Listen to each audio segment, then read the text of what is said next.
അപ്പോൾ നമ്മുടെ വീട്ടിലൊരു ഫംഗ്ഷൻ ഉണ്ടെന്ന് ഞാൻ പറഞ്ഞില്ല, അതിൻ്റെ കലാപരിപാടിയിലാണ് ഞങ്ങളെല്ലാവരും. അപ്പോൾ അതെല്ലാവരും കൂടി ചേർന്നാണ് എല്ലാ പരിപാടിയും ചെയ്യുന്നത്. അപ്പോൾ എൻ്റെ കാരണം നമ്മുടെ ഈ സാറുണ്ട്, ഇതല്ല ഇതെൻ്റെ ഹസ്ബൻഡ് കേട്ടോ, ഇതല്ല ഈ സാറ് ഉള്ളേരിയുന്ന സാറ്. അപ്പോൾ ഉള്ളേരിയുന്ന സാറ് മനോജ് സാർ ഇവിടുന്ന് പോസ്റ്റിങ് പോവാണ്. അപ്പോൾ അതിൻ്റെ പാർട്ടിയാണ്.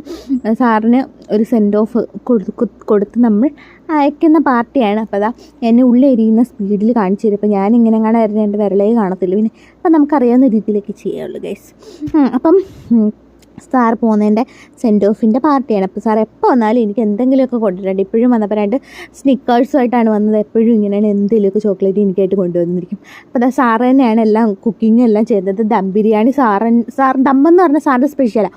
അപ്പോൾ അടിപൊളി ടേസ്റ്റ് ആയിരിക്കും. അപ്പോൾ ഞങ്ങൾ കുക്കിംഗ് എല്ലാം കഴിഞ്ഞ് അടിച്ചിറക്കി വെളിയിൽ വിട്ട്, കാരണം പിന്നെ പോയി സ്വീകരിക്കണമല്ലോ. അപ്പോൾ അങ്ങനെ അടിച്ചിറക്കി വെളിയിൽ വിട്ടിട്ട് പിന്നെ ഞങ്ങൾ ക്ഷണിച്ചു, അകത്തേക്ക് കൊണ്ടുവന്നിരിക്കുകയാണ്. അപ്പോൾ ഫുഡെല്ലാം വിളമ്പിച്ചു.